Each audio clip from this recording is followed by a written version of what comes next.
people in the chat. Con.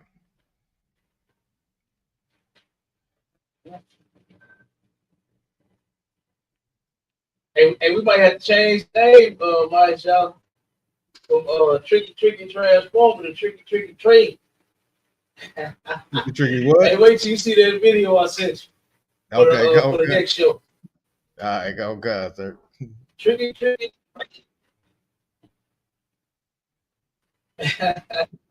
Man, they running trains on the train. No, trade. Oh, trade. I was like, damn. That actually happened on the video. You see what we said. Dang. Disgusting. Young cats too. Damn. 18, 19, 20. Young. You'll see it. Young brothers. It's a goddamn shame. You know, why young men be like that. Yep. Give me 1 second, Israel. We're gonna type this thing in here. And we're gonna get it started. Mike Charlotte, did you finish our intro? Live, sir. I'm still working on it. We'll get it together, sir. Okay, no sweat. I was gonna say, hit me, Maestro. Yeah. So we'll be able to do it soon.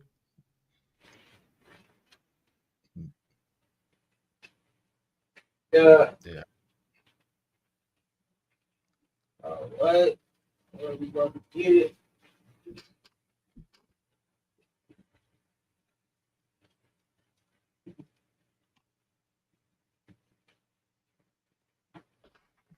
Yeah.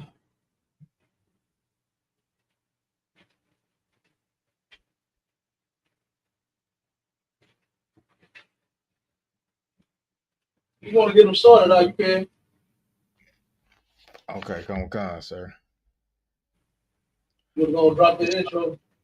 Oh, come on, sir. Shalom, Israel. This is Preaching Officer Mahashiala, man, with Captain K, the Goggle Bar, man. This is Sharpen the Sword Radio, man. Oh, my goodness. It goes down every Sunday at the same time, man. We back like we never left, man. We're going to be talking about the unfair welfare system, man. And I know a lot of our people, Blacks, Hispanics, and Native Indians can definitely relate with this one, man. This one right here should hit really close to home. You know what I'm saying, Cap? Like this should hit close to home because most of our people are going through this, man. An unfair welfare system, man. You know what I'm saying? A lot of times we know it's unfair because for most women to get good on that government assistance, you cannot have a man in your household. You know what I'm saying? That's one of the things. I guess that's a prerequisite or whatever it's called to even be able to get good welfare assistance. So we're gonna get into that a little bit, man. You know, Captain K gonna break it all down. Yeah, you know, Captain K gonna break it down to you like powder. You know what I'm saying, and bring this thing home for you with this heavy topic, sir. Salaki. Damn right. Shalom is real. Y'all already know who it is and what it is and what it do. All right. Captain K, the Goggle Bar of the ISUPK, under the manager of YAHANNA. And I got my heavy hitters in the building with me. We got Officer Abana Saw in this fish. You understand? He's in the building. And then we got the heavy hitter out of Atlanta, Officer Aisha Allah in the building. You understand? So, but the brother just told you what we want to discuss. I kind of turned into it like I'm something like a historian. You understand? Right.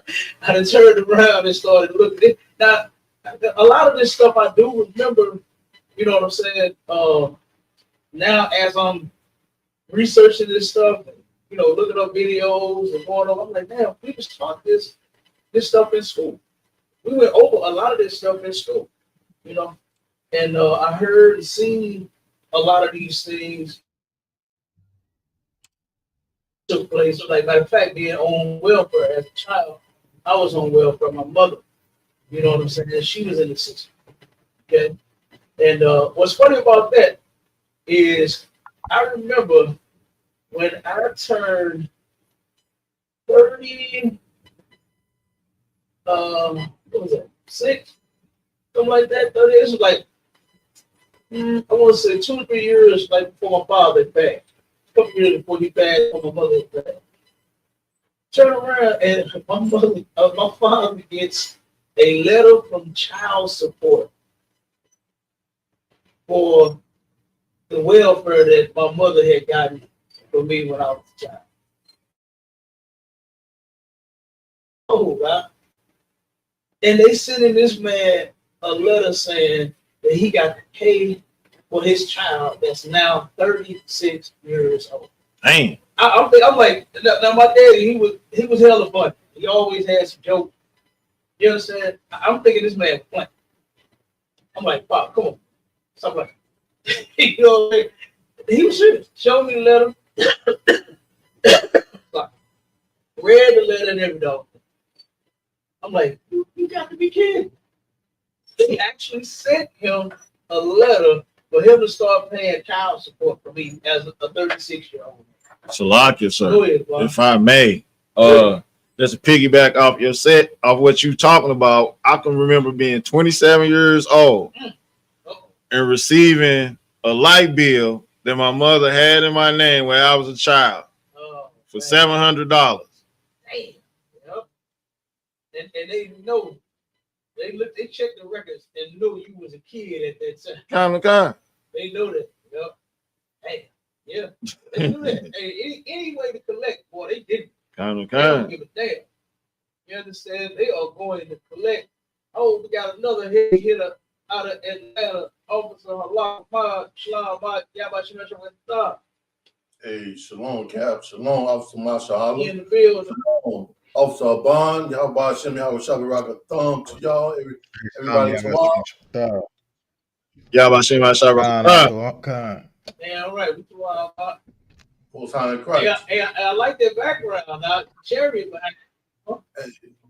Check that out. hey, they don't look like none of that shit that be on the movies where the white people standing out in the farm and the light beaming on them, they levitate up in the UFO. Right. Flying up in the damn sky. It don't look like that one, boy. It don't look like that one. Okay? Right. It look like one that there's niggas in right there. Right. With a Cadillac emblem on the front of it. You know what I'm saying? That would look like, boy. Like some niggas gonna come through and handle some business. Good night. Damn right. Yep. Most right. But yeah, man. They're right. But my father, he received, and I talked to my mother about that too. She said, that's a damn shame. That's the first thing out of her mouth. She said, that's a damn shame. And I think she did something. She responded to the letter. She received the letter or something like that. And she did something to where they canceled. What, you know what I'm saying? Damn right. But, I mean, 36 years? Come on, man. 36 years. And the crazy thing about child support, and that's another one we're getting on. We're definitely getting on that one. But I'm just bringing this up to show how the system is spirit.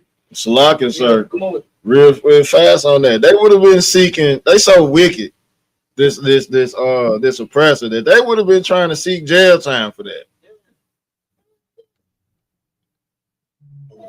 That's crazy. They'll take your licenses with an S plural. If you have a fishing license, hunting license, if you need that to feed yourself. Right. If you need your fishing and your hunting license to feed yourself, if you are behind in back child support, they will take that. They will take that. If you say for instance, a whole bunch of brothers and sisters got CDL now. They driving the shit out all of these trucks, right? They will take your CDL that you are. The point is for you to pay the money. But they'll take what you have that will prevent you from getting out and making the goddamn money. And you can't tell me that this system is designed to help us. You can't tell me that a system that's based on money don't stop you from making the money, and we cannot call this oppression. We can't say that we still, in captivity. we can't say the things that we're saying about the white man being the slave master and being the devil, the Bible speaks of. We can't say those kinds of things. Right. Okay? They'll take whatever license you got, right? Plumber, carpenter, Dang. pipe fitter, you understand? Whatever, whichever one. Whatever license you have, they'll take it. And then you can't even work and make money to pay child support. Right. That's ridiculous. That is ridiculous. Yeah. But we definitely gonna get off into the system real quick. About read that part on why the system was created and who was created for the welfare system. Kind, sir. The U.S. welfare system was created in 1935 as part of President Franklin D. Roosevelt's New Deal program, primarily through the Social Security Act. The need arose from the Great Depression. Okay, now if anybody looked this up, Great Depression was after World War One. After World War One, the economy shot up. Things started looking good. What do they start making, like cars and stuff like that?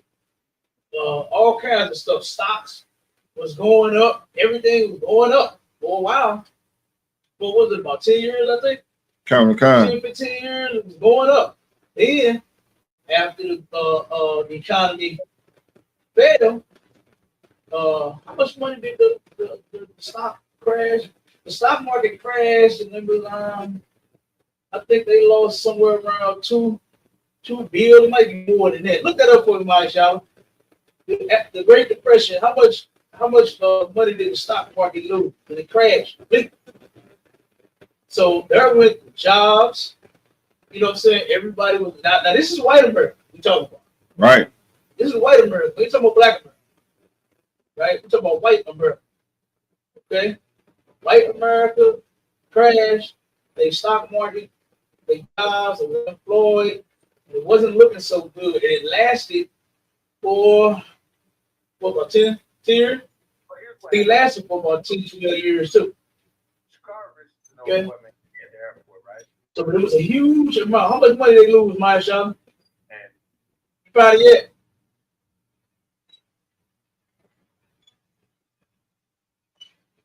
I can't hear you.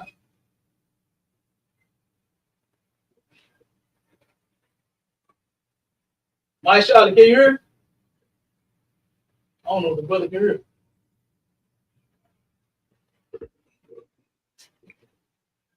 Allah, can you hear me out? Come, sir. Okay. Salakia, so would you if you had to ask the question a different way, would you be saying how much money was lost during the Great Depression? Something like that. The stock market crashed, and I just wanted the amount. Okay. That they lost. They claimed they have lost. Okay, I see one. It says how much. It says how much. If you go, you got. Okay. Go ahead. I'm sorry. Go ahead. Okay, no, you Tawab, Adawan. I believe. Salaki, Adawan, can you hear me? Okay, Salaki. Come. Hold on 1 second, Mike. Allah, go ahead. Go ahead, Allah. Okay. Oh, I believe it's the stock market crash of 1929. It says nearly 50 billion in stock market value. With the Dow Jones Industrial Average declining by nearly 90% from its peak in September 1929 to its low in July 1932. So between the years of roughly about 3 years between 1929 all the way up into 1932, $50 billion was lost in the stock market. And Salakia, if I may, this is actually linked into what was called the Dust Bowl years, when it was 4 droughts from 1930 to 1940. So the Most High put a whooping on that behind. You know, so it was they couldn't grow nothing, they couldn't have nothing. The Most High is the reason. Oh, yeah. We know, and this Dust Bowl thing, like no rain. Mm-hmm. You know what I'm saying? You can't grow nothing. Yeah. They was It ain't no rain. Ain't no yeah, they was literally living in dust. Mm-hmm. No, right. But we prospered. And that was what? The Dust Bowl years. Dust Bowl years, hell yeah. Most time first. Go ahead, Mike Shaw. No, kind. I was gonna read almost the same thing. Officer Halaka mine was reading. So no, it's the wild, sir. It's lucky. Okay, good. No, I couldn't hear you first. I asked you. Yeah. Did you find the numbers, and then I don't know if you heard me or not. Yeah, kind, sir. It's kind of acting up over here a little bit. I'm trying to get it figured out. Oh, God, ain't no sweat. No sweat. Okay, kind. Yeah, but that's a lot of money. And that's what happened. That's the Great Depression right there. You understand? And the market crashed. Everything went from rising and stocks to crashing, falling, burning. You understand? Keep reading. Come on. Con, sir. The need arose from the Great Depression, which overwhelmed existing state and local relief efforts, demonstrating that neither private charities nor state governments had the resources to cope with mass unemployment and poverty. The Social Security Act aimed to provide a national safety net by offering financial assistance for the unemployed, the elderly, and dependent children, establishing the federal government's role in supporting vulnerable populations. Okay, hold on 1 second. Give me a 1 in the chat if my mic is loud. If everybody can hear me pretty good, give me a 1 in the chat. I'm hearing a text saying that Obama is loud.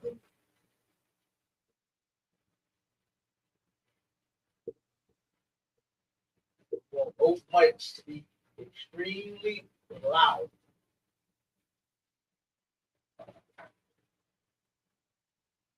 Con, sir. Yeah, his mic is a little bit louder than yours.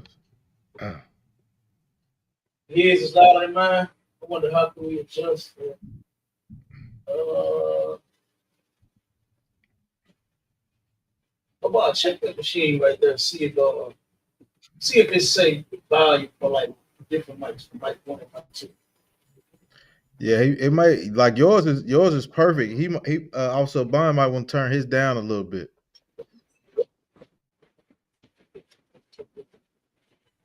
I see my total volume. Like total? Yeah. Don't listen.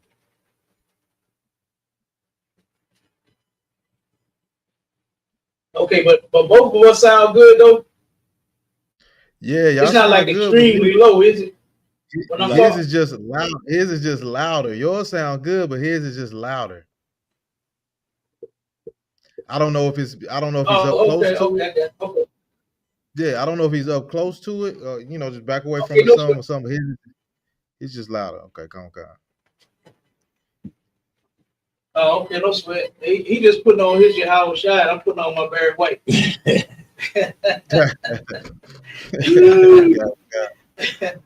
With some many waters in this mug. Hey, that's the way I was trained. Hey, man. most had it correct. Yeah, right. Look, hey man. All right, well let's get it. Let's keep going. Let's keep rocking. Read a little more, Bob. Kind, sir. It says the need for federal action, the Great Depression, the severe economic collapse of the 1930s caused widespread unemployment. Pull your mic back close. Kind, sir.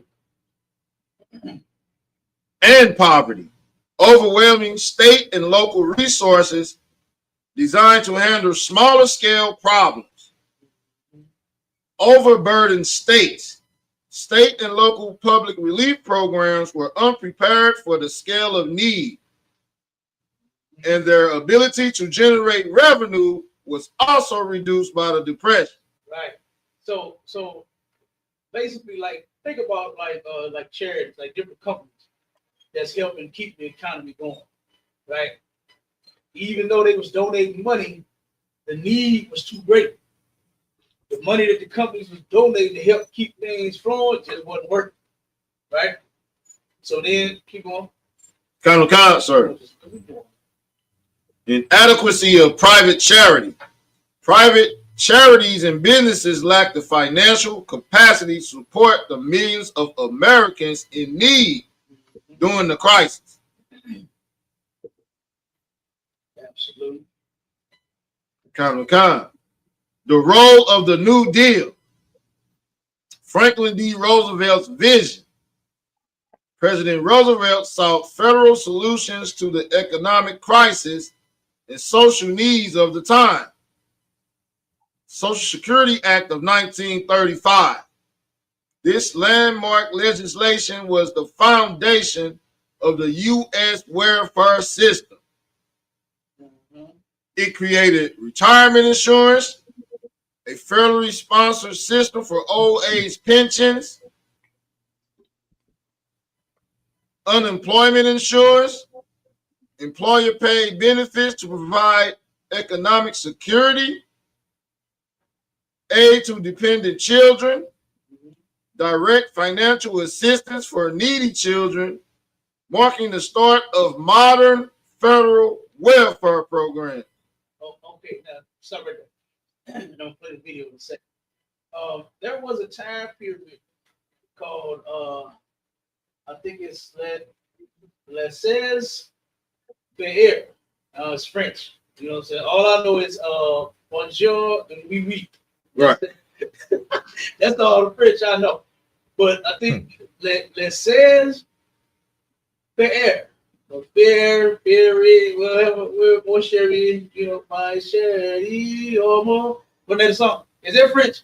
Hey, but in that time period, that was the government was not involved, you understand, in the economy. And they actually felt that it was better for them not to be involved. Matter of fact, that's what the word means. Laissez faire, French word, means not involved, leave it alone, don't bother me, something like that, right? To where the government was not assisting in all of these different programs they have right now.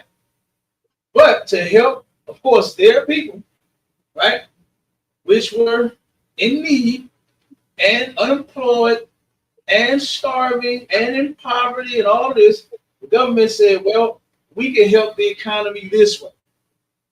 We can come up with these programs, right? Welfare system can help. What Abad just read. But read all this stuff again about before I play the video of everything that the welfare system, but the government had came up with to help white people in their time of need during the Great Depression. Read that whole little list here. Come on.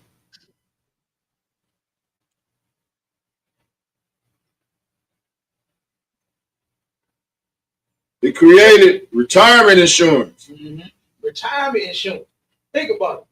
You work hard your whole life, and then you start receiving checks. They hold back money from you to put in, retirement, and then when you retire, they start sending you checks. You understand, every month for all the years that you had worked. When now you're a little older. In some cases, we have some young people retiring now, but you're at a time in your life to where getting a little older and working just should not be for you. You understand? You should be able to enjoy the rest of your life. So they came up with retirement insurance. Go ahead, Bob. Old age pensions. Old age pensions, right? Now everybody that work a slave, they got what? Pension. You understand? These things are supposedly designed to help the working class American, right? Keep going. Unemployment insurance. Unemployment insurance. Like for instance, when you get laid off from a job, you can file for what's that? Unemployment. And it's crazy how now I haven't worked in the force and in the field since 2006. I've had my own business since 2006. Back in 2000 and I forgot what year this was, but I'm a union painter, and I ended up getting laid off for a long time. It wasn't usual, and it hadn't happened often. But I turned around and got laid off right for. I'm like, damn, my old lady called me back then. Last time was like 2 weeks. Last time was 3 weeks. Damn, what's going on? So I turned around and filed unemployment. And back then, it was, I think here in Missouri, it was $250. Do you know, damn near 30 years later, it's still the same $250? Kind of. It's still the same $250. When the price of everything went up $1,050, huh? Kind of. And they still giving unemployed workers $250 a week. If they give them that, I heard that you be on hold all damn week long trying to file. Then finally you gotta wait. Once you get a hold of somebody, you gotta wait to see if they approve you. And I heard it be a month or two before the process. You know, like, why are you doing that to people? Why is this process taking so long? And we're going to prove why the welfare system is such an unfair system when it comes to blacks and Hispanics. All right, that's what we're going to show today. Come on with it, Bob. Read it. Kind of. Aid to dependent children. What is it? Aid to dependent children. Aid to dependent children. Okay, so that's like food stamps and WIC. The WIC is where you get like cereal and what's that? Like baby needs. Yeah, it's like baby needs, sir. Yeah, you can get baby food and all that kind of stuff. Yeah. That's I think they still do vouchers. But I think back in the day it was like a little voucher. You take it to the store, and then they'll scan it, scan all the stuff that you got on the voucher. You gotta make sure everything that's on your list on that voucher match and all of that. They still doing that. They still do that? Okay, yeah. I remember that. Like I said, I was on a system as a child. And certain things that I wanted, I couldn't get because it wasn't on the voucher. You understand? It was not on the list. So I couldn't get name brand chips and name brand cereal. Get King Bite. We couldn't get those name brand. Right. You understand? We had to get all of the store brand, everything. You understand? And they had the certain ounces and you know what I'm saying? All that stuff, man. Boy, hey, you gotta straight be a grocery historian. You understand? Hey, to be on the systems, boy, you gotta be when I call myself a historian, you got to be a grocery historian in order to be on government assistance, boy. Because I remember being in the store with my mama for help. Like, God damn, can we go back home yet? Right. We're in the store all day. And now I know why. Because she had to match the product and the ounces and all of that. So now I understand, mama. Okay? So go ahead. What's that? Kind. Direct financial assistance for needy children. Okay. Direct financial assistance for needy children. That's that what they call it? Is that the part? That's the welfare, right? Kind. Yeah, that's the welfare. Go ahead. Marking the start of modern welfare program. Keep going. Now this is what the government put in place to help white Americans as they were depressed from not having a job during the Great Depression. Some more? That's it. That's it. Okay, now let's start. Let's play this video real quick. And we're gonna get into how unfair the welfare system is here in America for blacks, Hispanics, and Native Americans.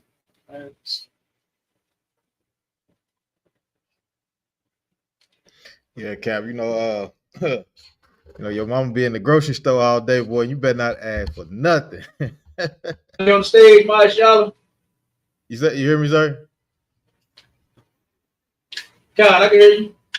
I got you on stage. You know, you be in that grocery store, you better not ask your mama for nothing, and you know you better not hit her in the back of that ankle with that shopping cart, boy. It's gonna be a Oh, whole nother. You better not hit her with that cart. You better be paying attention. Kind. Turn around and get your ass whooped in the store, boy. You hit her with that cart. Oh my God, she already frustrated. You understand? Right. She already going through something. And you gonna turn around and not be paying attention, trying to ride on the damn cart. Kind. Gonna push it real fast and then jump on that mug. And, you know what I'm saying? And then try to roll your way through the store, through the aisle with your mama, boy. You hit that ankle, boy. I'm telling you. One of them boxes of cereal going upside your head. It's a lot, sir. You already pissed off as a little kid because you went past the Fruit Loops, the Lucky Charms, straight to the King Vitamin. You getting the King Vitamin? Just for the bag. Yeah. Just for the bag of cereal. You just say cereal. You understand? Just say Fruit Loops on it. Yeah. No, not the Fruit Loops. Fruitios. Fruitios. Fruitios. Wait a minute. What's the other? Flakes. I remember all we got was King Vitamins off of that. Hey, that's the only thing I remember. Hey, Bob, I ain't gonna front though. I used to like King Vitamins. Yeah, but it tore the roof of your mouth up. Come on, man. Well, hold on, Cap. What's the substitute for King Vitamin? What was it imitating? Captain Crunch. Oh, okay. Yeah. That was the off-brand version of the Captain Crunch. Yes, sir.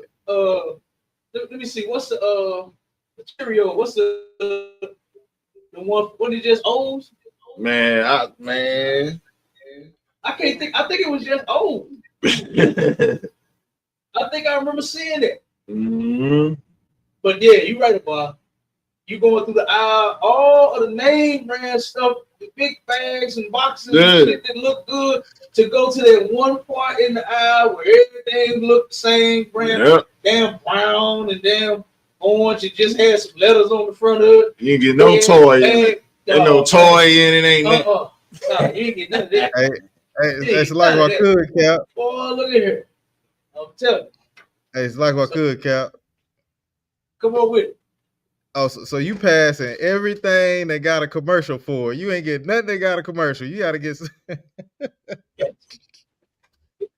you know Fruit Loops, the Fruit Loops, Captain Crunch, all that. They got commercials. Right. You like, Mama, this cereal ain't got no commercial. Hell yeah. So yep, all of them cereals. They had the commercials. No, we walking right on past all of that. Dang. We're walking right past all of that. But let me go on and let me start playing this video. Come on, sir. I'm gonna save my dough. Get away from here. I ain't gonna come back no more. And real quick, we're gonna turn around and see if anything had changed since back then to today. You understand? Because I talk to a lot of people that's on assistance right now to this day, right? And guess what? I haven't heard anything positive about them being on government assistance. I haven't heard anything. I haven't heard any positive story that yes, they really feel like they're going to be able to, take care of themselves and the kids and eventually get on their feet. All of the reform stuff that the government is talking about, that Donald Trump is talking about, that Charlie Kirk was talking about, all this reform shit, I'm going to see, is it actually taking place today? Has it gotten better from then to now? We're going to see. Welfare mothers, and the children too, feel that they are on a dead-end street. That the way things are, there's not enough money and no way to hold up your head. And so they've begun what amounts to a welfare revolt. You look on TV and you see that poor little kid from another nation Oh, he looks so pitiful. I feel so sorry for him. But I can't overlook the fact that we have poor little kids in this nation.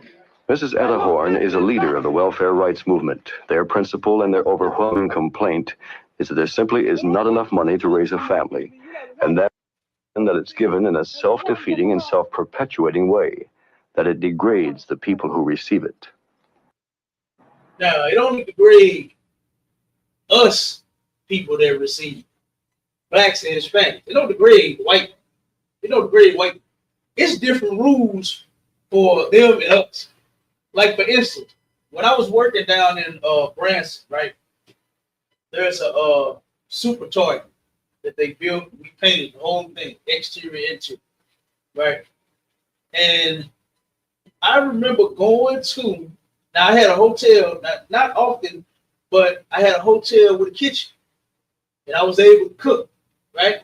And so once I found out that my hotel had the kitchen in it, I said, oh shit.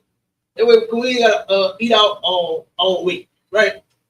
So I'm taking all that per diem that I'm saving, because we was making hella a week and per diem was hella a week. So I'm taking that and I'm saying, I go to the grocery store and I hit some Walmart, right? And so I get to the grocery store, and as I'm in the line, I'm sitting here watching white couples, right? Husbands and wives in the line arguing over whose food stamp card they gonna use for the food. Yeah. Right? The white man like, no, honey, here, use mine. There's more on mine. Just save yours. So this is what the husband is telling his wife. And I'm like, damn, now, usually when I see my people in the goddamn line, the only one with the food stamp card is the woman.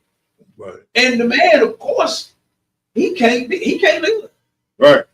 You know what I'm saying? Now, of course, sisters are sneaking and having men. You know what I'm saying?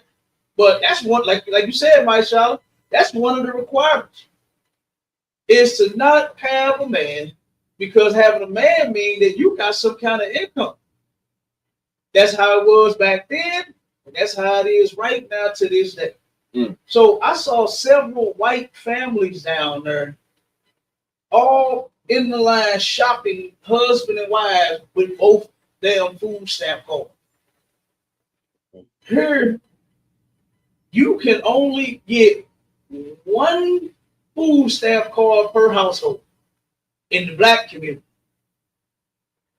Say for instance, if you move in with a relative and they are on assistance, they get the food stamps.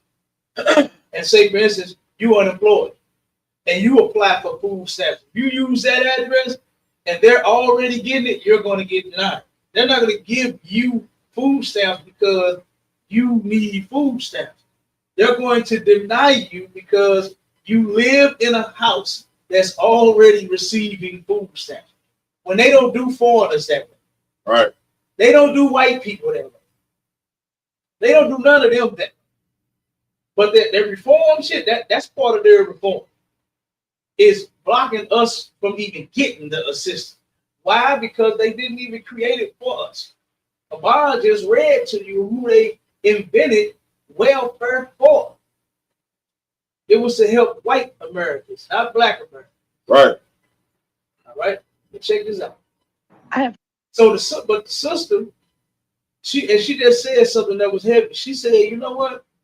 Turn around and look on TV. This was in 1967, this documentary, right? And this is called what is this thing called? I think it's a welfare over the man. That's what this one is called.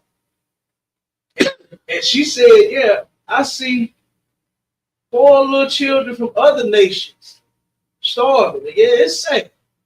She said, but I can't overlook the starving children that's in this nation, my own people. That's what she was talking about. You know, you got the little Africans, feed the Africans for, what is it, $1 a day about? And $1 a day. Feed, they got the commercials where the Africans is skin and bones, right? Rib cage busting out their goddamn body, Flies all in their mouth. Just standing there with the flies, and that's all they eat. Is the damn flies. They're standing there with their mouth open, and a million flies in their mouth. This stink ass breath.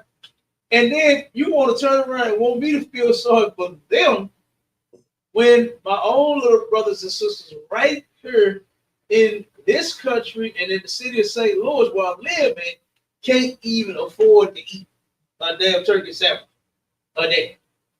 And you want us to feel sorry for them. Dang. So one problem that we had back then was that we was all separate.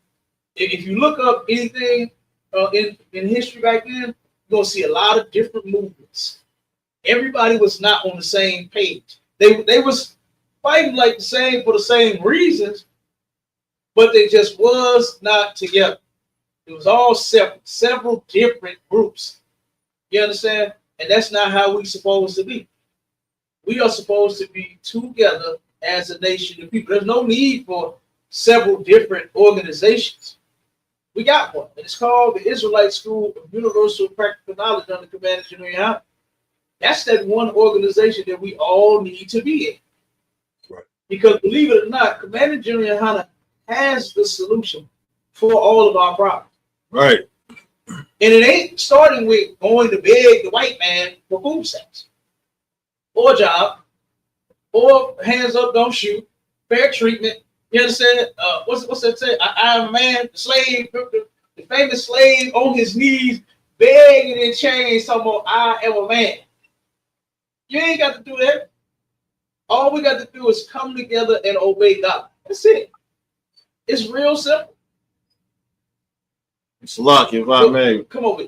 Real fast. I can remember watching that video, the infomercials which you talking about with the little hand mic. Yeah. And I never seen an African with a fly on his damn eyeball doing Price is Right or General Hospital or some type of oppressor show. It was always when we watching what we want to watch. A naked show, then you see the African damn fly on his eyeball. Yeah. You know what I'm saying? Like it's a scam, like it was a racket to get money out of us. That's exactly what it was. And we ain't got no money. That's exactly what that was for. To get money out of, to make us think that those Africans are our people. Right. And then we say, oh, and then start sending in cash. Yeah. That's exactly what that was for. You are absolutely correct. But those Africans are not our people. Yep. So let me keep playing. Children, I look at my kids as fight, and I think, am I going to really prove to them where it starts at? You know, they're always screaming about delinquents. American Welfare Department makes delinquents. There is an evil system around. Martin Luther King believes that welfare is part of that system, damaging to black and white alike. Will not get right until this evil system is removed, because as I have listened and as I've looked and as I've lived in the ghetto, I've seen what this evil system has done to my brothers and my sisters. I've seen how it has left little children with clouds of inferiority formed in their little mental sky. I've seen how this evil system has transformed nice, decent young women into prostitutes. I've seen how this system has transformed nice, decent young men into dope addicts trying to escape the ugliness of their daily life.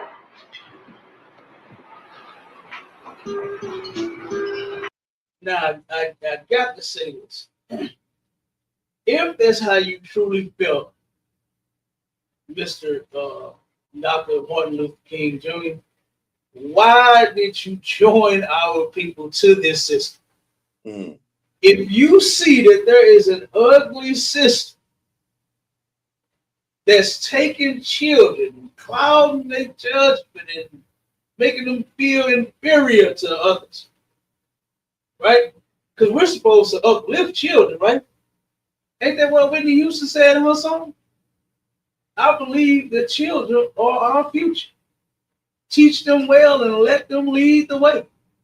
Show them all the beauty they possess inside.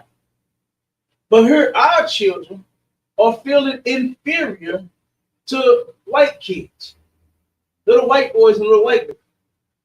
Because our hair is kinky and nappy, some of the best grade of hair on the planet. Little white kids is talking about our hair and then got our kids feeling sad about it. Like you said, this system is so ugly, it turned decent girls and young women into prostitutes. This system has destroyed our people. It has.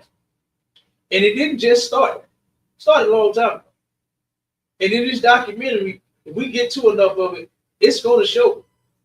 It's going to show just how much they destroyed us back then. Like, it ain't even like it was something that just started, in the 20s or 2000s, right? Shall I say from side 20, the 2000s, right? This is 1967, I believe. And it happened then. So why would Dr. Martin Luther King join us with an ugly system instead of teaching black people to separate from the system? Martin Luther King's whole movement and involvement was us being a part of the ugly system that he claimed as an ugly system. That's what Martin Luther King claimed. Y'all just heard him, right? Okay. Y'all just heard him for yourself. This is an ugly system that's doing this to our people. And this man said, you know what? I think that we all should join. We all equal. This is ridiculous. So this further proves the point of why men like Martin Luther King, those preachers, are not leaders for black people at all. But let me play some more.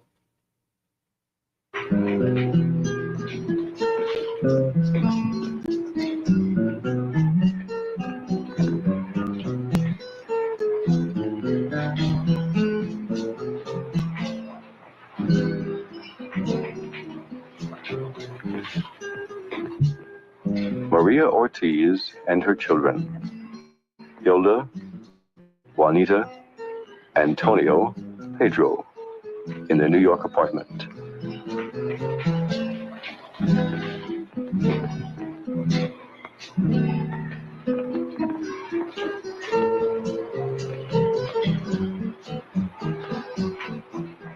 Mrs. Ortiz gets her welfare check under the Aid for Dependent Children program.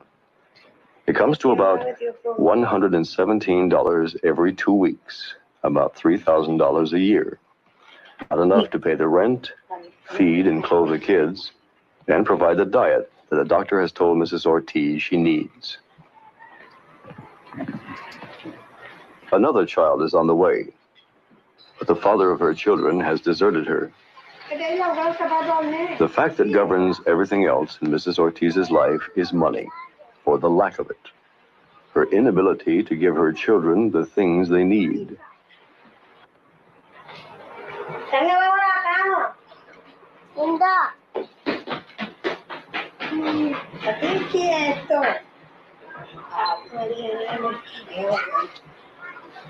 Little Pedro is bad at.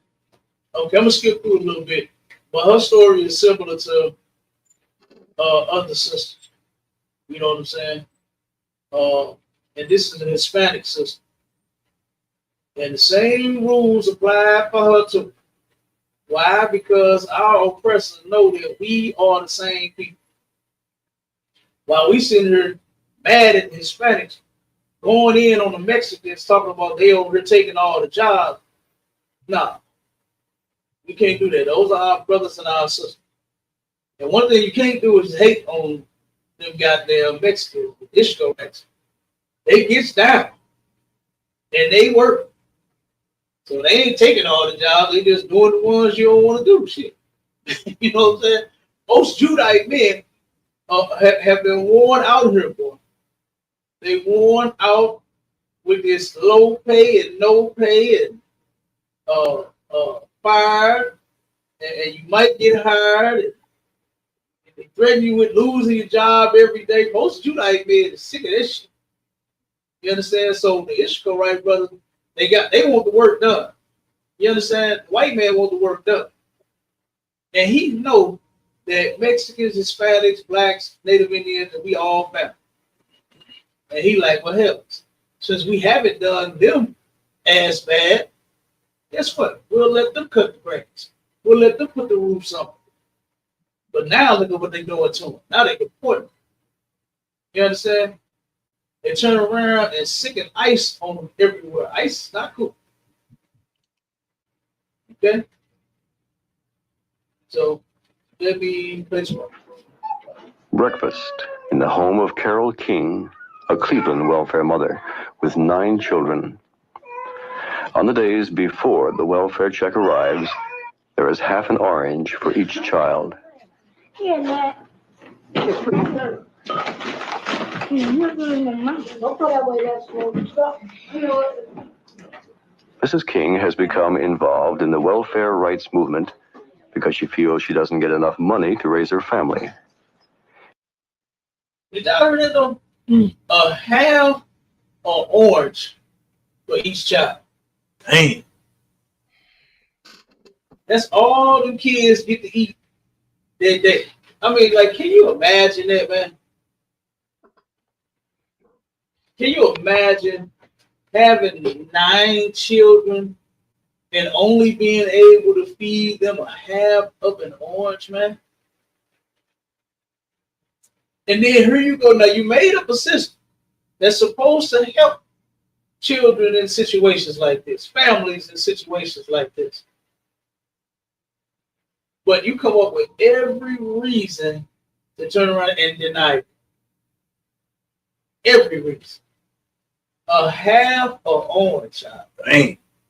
That's crazy.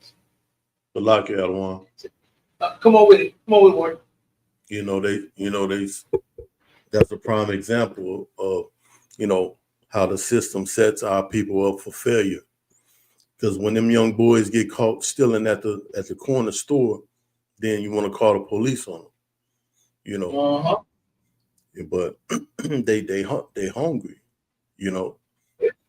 I yield. Yeah, Con, you're right. You are right. And the white man knows that the lack of resources is going to result into crime. He knows this. He knows that if a person is starving and about to die, they're going to do whatever they have to do. Like you said, go steal out the store. You got women that's turning around and survival sex, using survival sex to feed their kids. God. Willing to give their body for a measly $20 and $40 several times a day so that they can go and pay the bills and get some food and get some clothes. Mm-hmm. It's ridiculous.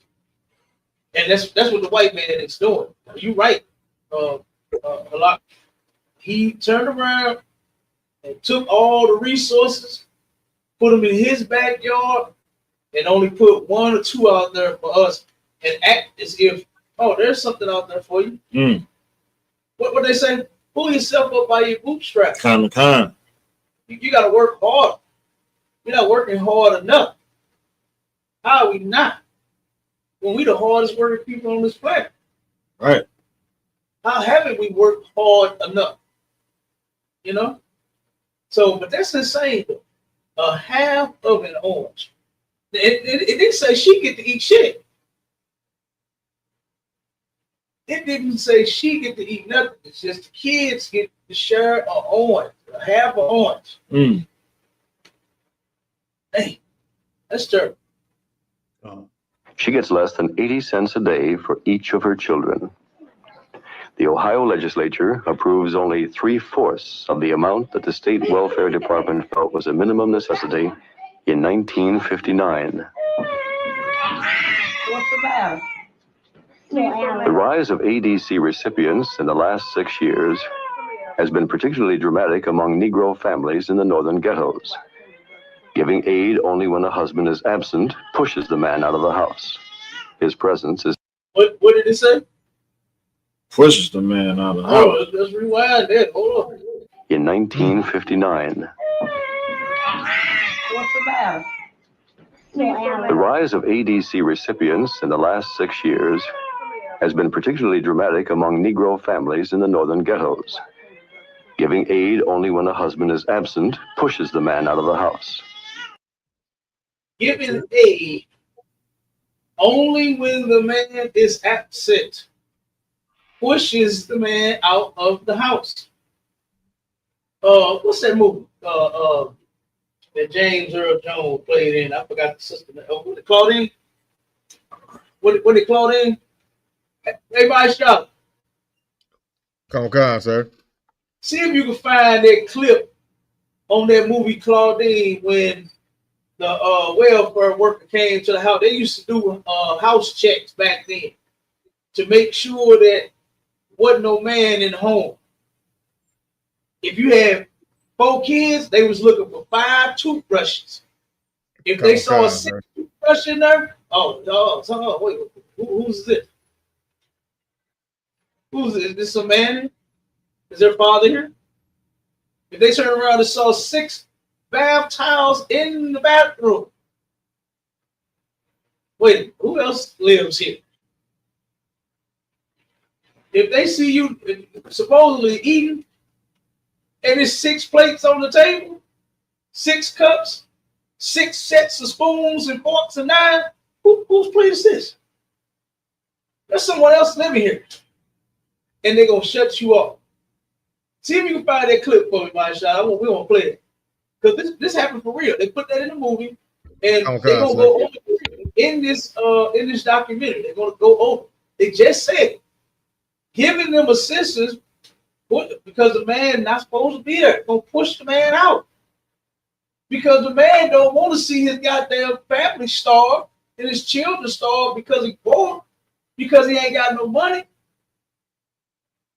So he like, damn, I ain't got no choice but to leave so that they can eat. Other than a half a goddamn orange.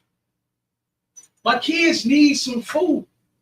So this was the start of pushing the man out of the home. It didn't happen just because black men ain't shit and they dogs and deadbeats and didn't want to take care of their kids and their family.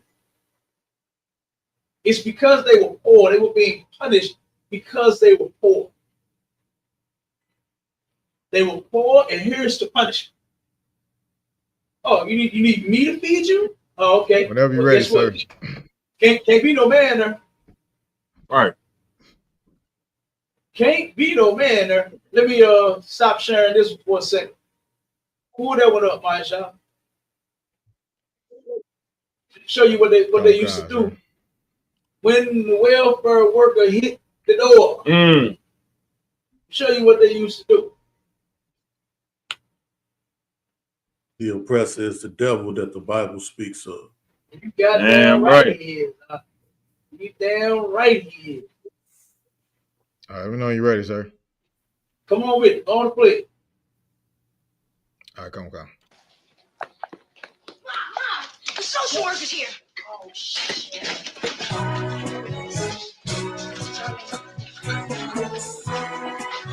Pause it. Honey, get rid of the TV and hide. You see it? You see what they doing? Come. She took the damn toaster. You understand? The TV. It told the man, look, we got to go. Social worker come. The kids already know what time it is. Son ran and did the Jesse Owens to the goddamn living room into the kitchen. Jumped over the chair and the table. So, mama, the social worker is here. You understand? So now they got to turn around and start moving the house around. You understand? Moving things because you're supposed to be completely poor and you're supposed to stay that way. Right.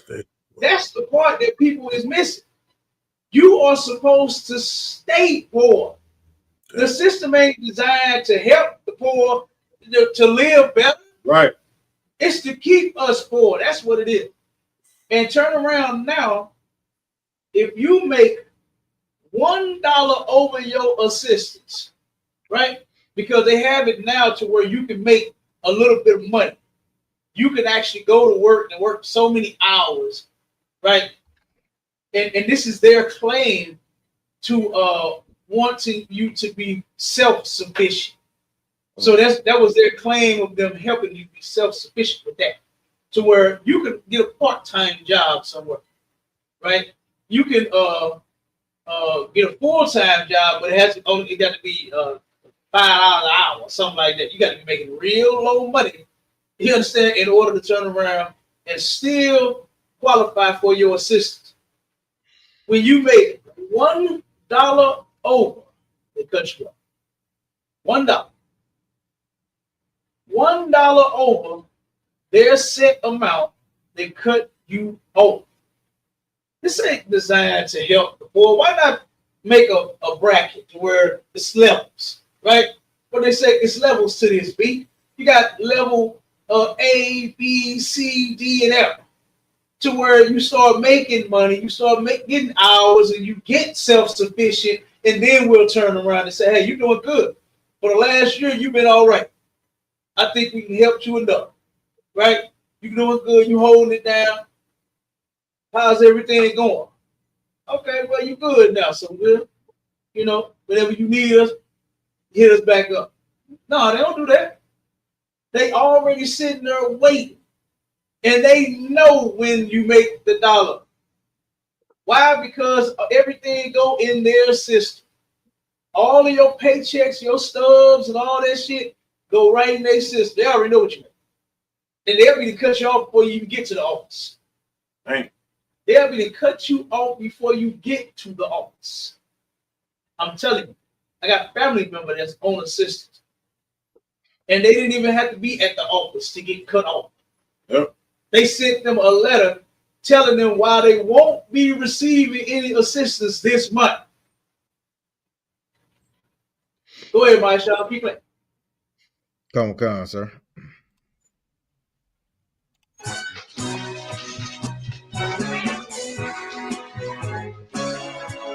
Look, she had the mixer, had the toaster, TV. You got to be cool. Yep. You got to be Mom, it's Miss K back, the social worker. Well, don't just stand there, honey. Let her in.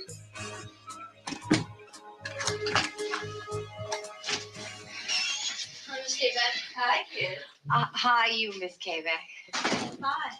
How are you, Mrs. Price? Oh, just fine. Fine. But, they haven't sent me the authorization to buy the food stamps for the past 6 months. And then they cut me off for non-purchase. Now, Miss Kavak, why do they keep messing with me all the time? Because the system's one big screw-up. Well, I'm glad to hear you say it, because no one...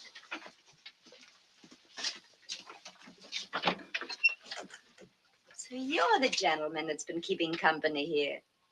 Oh, no, ma'am. I'm just a garbage man. Oh, well, may I have your name, please? Simpson. First name? That's my first name. Oh, your surname? X. Simpson X what? Simpson X. That's it. You've heard of Malcolm X. I'm Simpson X. Hey, say, listen, I want to ask you something. You're supposed to give aid to dependent children, right? Well, why don't you just go ahead and give aid to the dependent children instead of worrying about who the mother's keeping company with? Oh, let me straighten you out on something, Mr. X. There was a time we'd ask to use a bathroom to see if there was a razor in the cabinet. We don't do that anymore, but we do have to know what's going on. But you live here or elsewhere. Is that a gift you're giving to the family? Do you contribute to the support of this whole family? Whoa, lady. You gonna tell us you can have this set? It didn't cost you in the city a damn dime, but you're gonna tell us you can have it, right? Oh, I didn't make the rules, sir. I'm only doing my job. The welfare ain't doing nothing for me, lady. But the welfare is supporting Mrs. Price. Supporting shit. Yeah, he gave me this. He gave me this. Yes, he gave it to me. Then he gave me this. Now we have to hide this shit. You believe? Yes, he gave me this. We have to hide this. He gave us this too, but it don't work. That's right. And I have to hide my man in the toilet. Miss Quebec, do you hide your man in the toilet? Mrs. Price, we want to help, believe me. We know that children need a man in the house, a woman needs a man in the house. We don't insist people be married. Do you mean you'd help a man move in if he's not married to the mother? That's right. That's immoral. We're trying to deal with the realities. What kind of example is that to set for the children? Oh, what kind of example are you setting right now? I ain't the government. We'd love to see you get married. Yeah, I'm hip you would. It would take the government off the hook and put me on. Hmm. Don't ask me no more questions. Go ahead, cut it off, my child. They actually do that right there. Well, they don't do it so much anymore. You know what I mean? But they used to do that. They used to walk around. I forgot what their position was that they had, that they called them, other than social work. It was something else. Pull me back up on the screen now. But they used to do that. They would turn around and go and visit the houses to make sure there wasn't no man there, and then say, we want to help. Of course we want to help. Of course the household needs a man. We know that. We want to make sure it has one by saying that the man can't be here. You see how hypocritical white people are? Oppressors are? You know that the family needs a man. Right. Why this woman can't have a man that turn around and take her trash out and help her with her kids? Why the father of the family can't be with the family? In order for them to receive, it says family assistance, ain't it? Ain't that what it says for? The family, isn't the man the part of the family? Doesn't it take the man to put the seed inside of the woman in order to make the children and for all of them to be a family? All 1, 2, 3, 4, 5, 6. How many children that sister had? 9 kids. All 10, 11 of them. That's the family. So why aren't you helping the whole family? That's because when it comes to our families, that's not their design. Their design for our families is to destroy them. Okay? Let me play a little more of this. His presence is an economic hardship, and a whole class of women and children are growing up in the northern ghettos, knowing neither husband nor father, only dependence on welfare. Life on welfare means waiting in line for. Y'all hear that? That women and children growing up and they raising these kids to be just welfare recipients only. They don't even know anything about having a father, having a husband. They don't know because the sister drove the man out the house. You see what the social worker came and did in the clip. Saw the man. Wait a minute. Hold on. What's your name? Who are you? What you doing here? X what? You understand? What's your name? We're about to report this. We about to report this. It's like if I could, Cap. And that's the start of the system, man. Come on with it. Come on, Con. So I looked it up. It said social worker or caseworker. It says the welfare worker you are referring to is likely a social worker or caseworker who visited homes to check for a man living there. Often as part of welfare checks historically, these workers would inspect homes to ensure the recipients were living in suitable conditions and not living with someone who could work. Now, I know a whole come on, sir. I don't know no brother that don't be wanting to work now. Every brother be wanting his own paper. He be wanting to do his own thing with his own money. That's gonna instantly put brother out the house if you tell him you can't work. If you hear you can't work, you gotta live off the government. Oh, man, I'm gone. I'm finna go make me some money and get my own thing going on. You know what I'm saying? I like it, sir. Right. Yeah, no, you're right. You are absolutely right. there aren't very many men that just don't want to work. They just want to get welfare. Tell their woman, no, baby, don't get no job. Just stay on the system. You know, they done had rules about that, by shop. Remember the rules we was in? Oh man, Where that sister Nitsa tried to push some white Mormons on black people. She now, do you remember that room? She had them other Negroes food.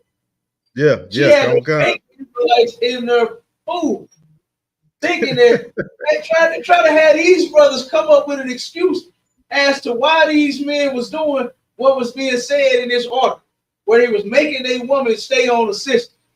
This man had about 10, 12 wives and told none of them, nah, y'all ain't finna work. All of y'all going to go apply for welfare. And what they ended up doing, what got them jammed up, is they put the same man name down on every application. And so they said, wait a minute, hold up. Wait, how in the hell, what? And they figured it all out, and I think they arrested this dumb white ass. But this sister was trying to put that off on black people. And I said, man, I said, brother, did any of you brothers read the article? This ain't even a black issue, it's a white boy. And what she said, I know that, Cap. No, don't try to, don't have us answer some white man did. Yeah, she tried to say, she tried to act like that's what we doing. Like, what? She tried to act like that's what we doing. We don't do that. That is not what we do. Ain't nobody forcing a woman to stay on no. No, you ain't gonna go get no education to get no better job. No, just stay on welfare. No, hell no. Go get that goddamn nurse degree. Yeah, Kevin, she talking about we doing it through our doctrine. What you say, my show? I said she talking about we doing it through our doctrine. What is you talking about? Yeah, she lied. She lied. But you saw I handled that. I couldn't let that slide right there.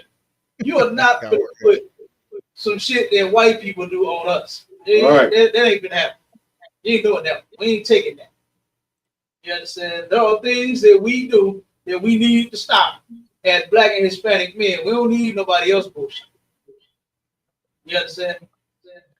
We already got a tough time trying to fix these issues. Don't give us no more. All right? But yeah, this is the start right here of a lot of our problems that we having today. That was, y'all can see, was happening back then, and it's happening right now today. Fatherless homes. It's happening today. Sisters go run to get assistance and child support and put the man on it, and that puts the man out of the family. It puts him out of the house. That's what that does. And a lot of our people don't understand this.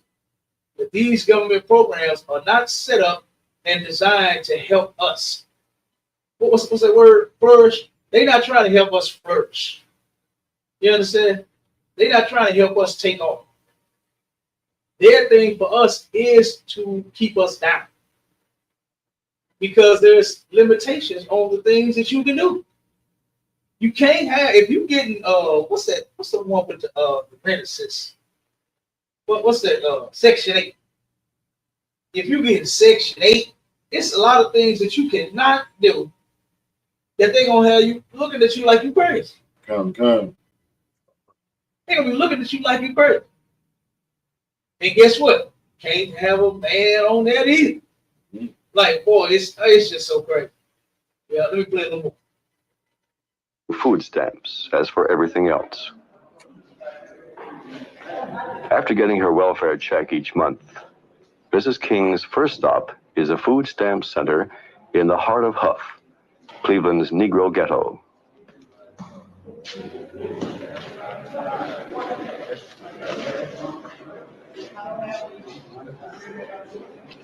She pays $110 for $158 worth of food stamps, which must be spent only on food.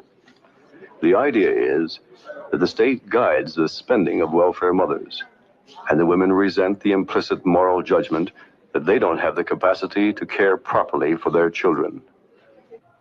We are bitter because we are faced with trying to raise children without money. People on welfare, if they had money enough to at least exist on, I'm not saying, because I don't have a college diploma, that I should have, $300 a week, but I'm saying that people on welfare have a right to a decent living in a rich country like America. And, like we can always, send charity overseas. And it's, for years, we've been in poverty as a country. And that I'm concerned with, a country that, gets concerned with hunger in India, but it's not concerned with hunger in the United States. They talk about planning for a future. You have to first have something to plan with. You don't plan a meal, unless you got, something to eat. And you don't plan a future unless you have something to plan with. And this is what, society's going to have to face. They're talking about future America. And, our kids are part of that future society. And, and to deprive them from the time that they're, babies, now they say, work with 16-year-olds. That's crazy. Let me tell you something, AT. Our children is not a part of their future. They not looking at our children as being a part of their future. You understand? This is why they do their children the way that they do their children and do our children the way that they do our children. Because they don't see us as one that should be together. Or that's, you know what? We're really going to need them in the future. They're such a great people.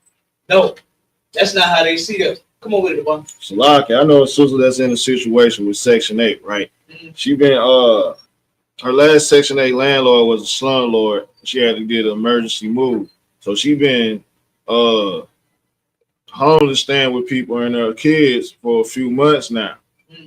Now, she found a house. It's on the north side. Right off her street, not too far from her. Okay. The lady fixing on it. It's a nice house, 4 bedrooms, three rooms that can be turned into rooms in the basement, 2 bathrooms. Okay. A nice little house, a house. Her max for rent through Section 8 is $1,900. Mm-hmm. When Section 8 sent the inspector out to this house, mm-hmm.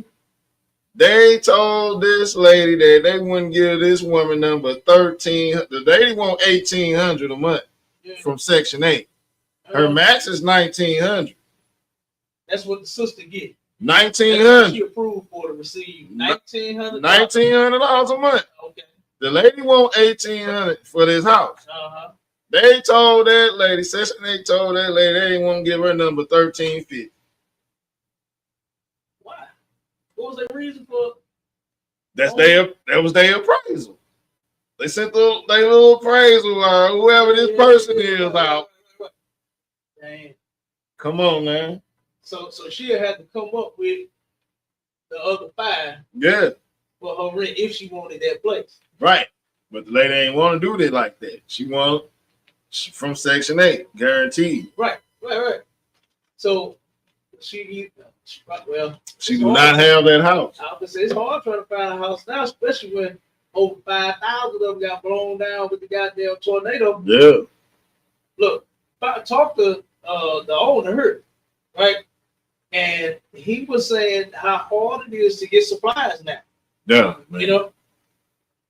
Like the windows that's behind the guy board, he would have been fixed that. Right. But I talked to him, he said, trying to get glass now is great. He said, a lot of folks telling him, just put plexiglass. He said, no, I ain't doing that. You know, he said, I want regular glass back in my window. Right. And in most cases, plexiglass is higher than regular glass. You know?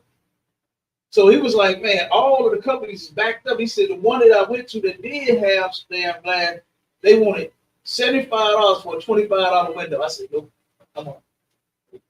I had to wait. So it's going to be hard finding a place around here now. Yes, sir. You know what I mean?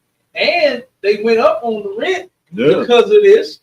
Yeah. You know what I'm saying? Rent has gone up, and you know who went out there putting the increase on the rent first? You already know it was the oppressor. Yeah. It was the white man that hiked the price of rent first. But then now we're only gonna give you $1,300 for your 4-bedroom, 2-bedroom. Yeah. That sounds decent. You said it was nice. It was nice. Man. I mean, nope, you can't have it. Nope. That's about that price. Come on, man. That's about that price for real. It's up there. You know? Hey. For a 4-bedroom, 2-bath. Nice little baby. So they can put three more rooms in the it's a That's a open house. area and like 3 little rooms in the basement. Hey, that's a big house. That's a big house. But they're going to do anything that they can to stop that system. Yep. And you know something?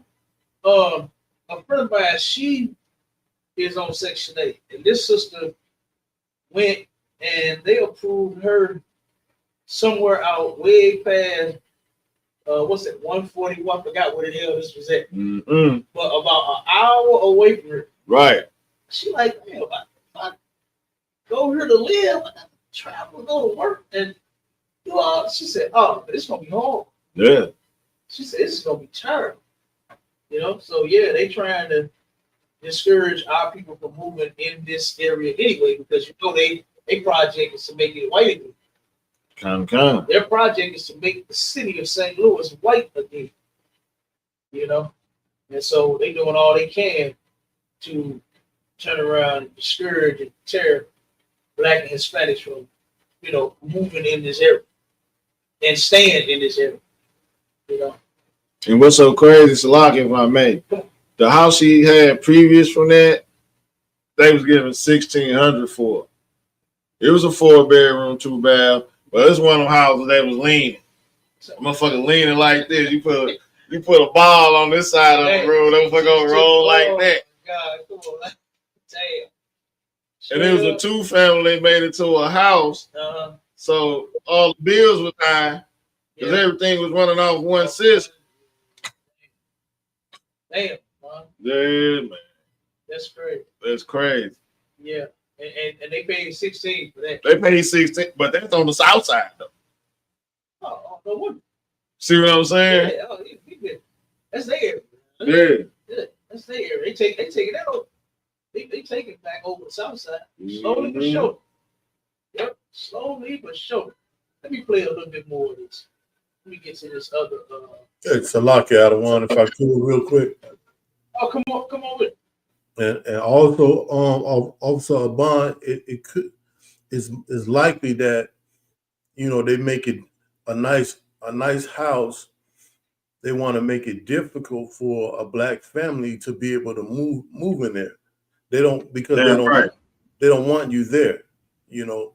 You know, so they make it hard as possible, you know, so you won't qualify because they would rather have a white family move in that location. I yield. Right. Damn right. Right. That's a fact. That's a fact. The Roberts brothers, right? These are some brothers, father and sons, that own a bunch of commercial property and residential property here in the city of St. Louis. They bought one of the old famous Sears buildings, right? They bought that building and remodeled it and put several different businesses inside of it and all. At one point, the Sears building was cracking, wasn't it, Mark? Yeah. Sears building was cracking. And one of the sons, I forgot which one it was, but he heard about the expansion that the city of St. Louis is trying to do with the Central West End. And they're trying to stretch it all the way over and down and around. And you understand? Instead of Delmore and the Divide being kind of small on their side, they're trying to expand it and bring it over on our side. And they want to take that part back, move us out and all of that. So what he ended up doing was he went and bought, they went and bought up a whole, man, they bought down to everything down Martin Luther King. They bought down to everything. Everything that wasn't owned, they took and bought it. And they owned damn near Martin Luther King all the way from where it started to where it ended. They bought all of it, thinking that the white man was going to come in, start making it rain. You understand? Right. They thought the white man was going to open up his purse and make it rain on things and buy all their property. The white man said, oh, that's what they did? Found out that these niggas went and bought all their property, planned to get a big payout, and stopped the whole project. Yeah. They just stopped the whole project, all because these black men went and bought up the land so that they could make the money off of it, make a profit off of it. Right. Now they just sitting with a bunch of commercial property, man. You understand? That ain't even doing nothing because they thought that their project was on the way. But the white man is the devil. The Bible speaks up. That's right. Come. And this was 2020 when this happened, something like that. When this kicked off. This was a couple years ago. This wasn't 67. This was recent. To where the white man said, oh, these niggas think they slick. Think they finna get a bunch of money out of me.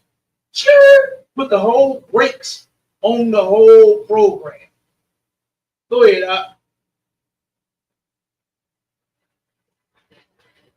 Did somebody say something? Okay, no sweat. All right, let's play this point. To a mother, what do you think the young teenager gonna do? You know, why do you think that's down here on Huff? You know, because when it gets dark, they have to go out here and survive.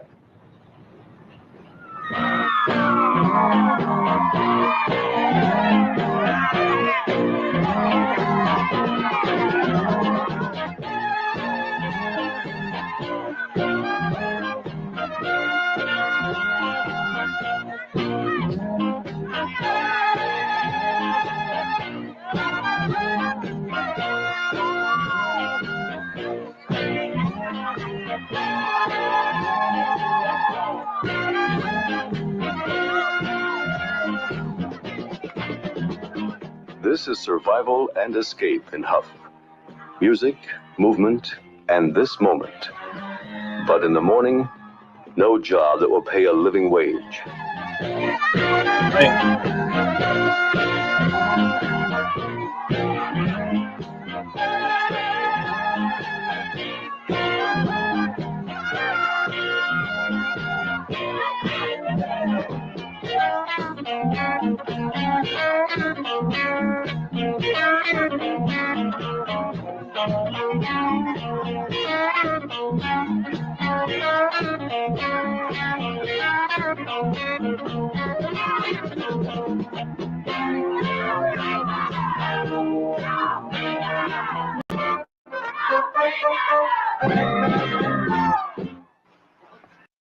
Okay. Now this part right here, what they did was they showed the different things that they was doing, how they all came together, right? And what they said was this part, this dancing and music and all this was a way of escape.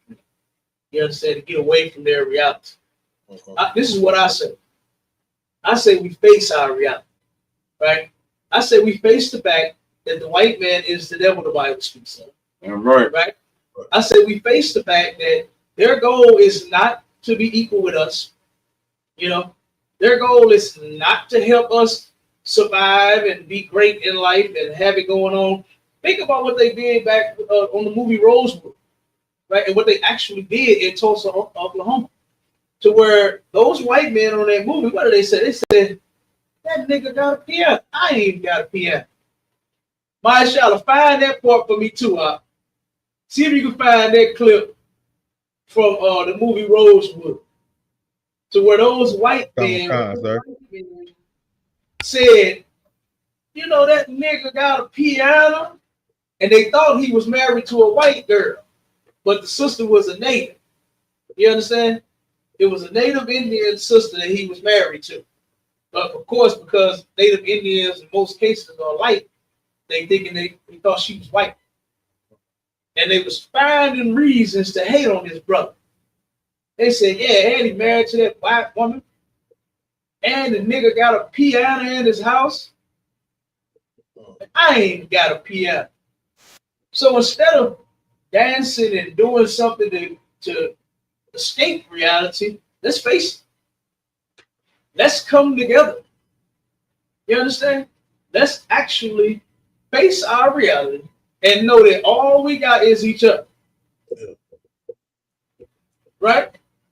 And that our oppressor is not going to help us in no way, shape, form, or fashion.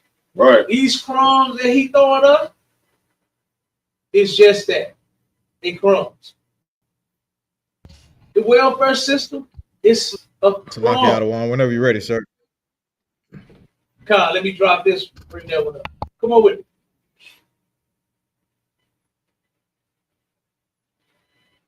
And then I'm going to go back to it real quick.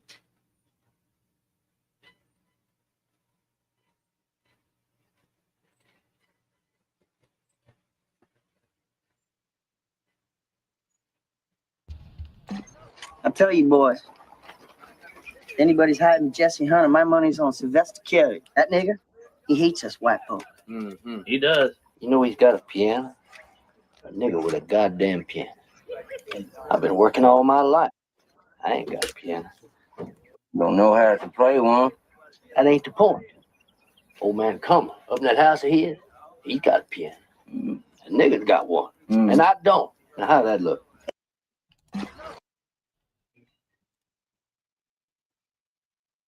You heard? How that look? Nigga got a piano and I don't. That nigga over there minding his business. Right. Ain't even worried about them. You understand?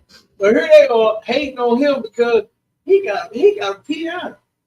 What the other one? He said nigga with a job.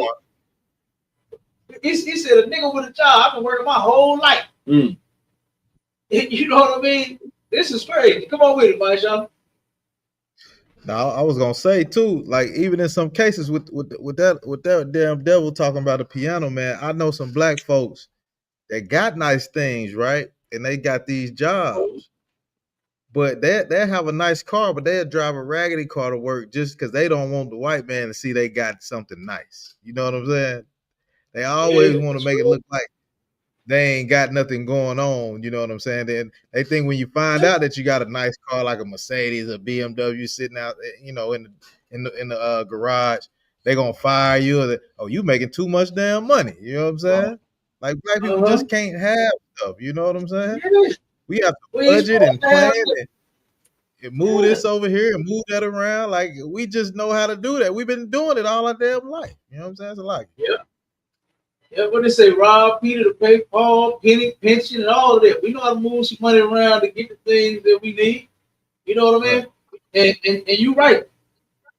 Hey, that's just how a lot of our people do, because they know any sign of showing this white man that you happy and you content and that you got it going on of any sort, it's gonna be a problem. Yeah. It's going to be a problem. I remember telling a sister that some years ago. She turned around and was bragging on it. She dressed nice. She had some paper. You know what I mean? Drove a nice ass brand new car and came to work. And the white woman was, oh my God, OMG. I gotta come and raid your closet. Oh, you wear the finest clothes and this and that. Oh, how could you afford such nice clothes on this income? That's what she told me. Right. Mm-hmm. And her plan was to go the next day in Bahia. You know what I'm saying? She was going to dress to impress.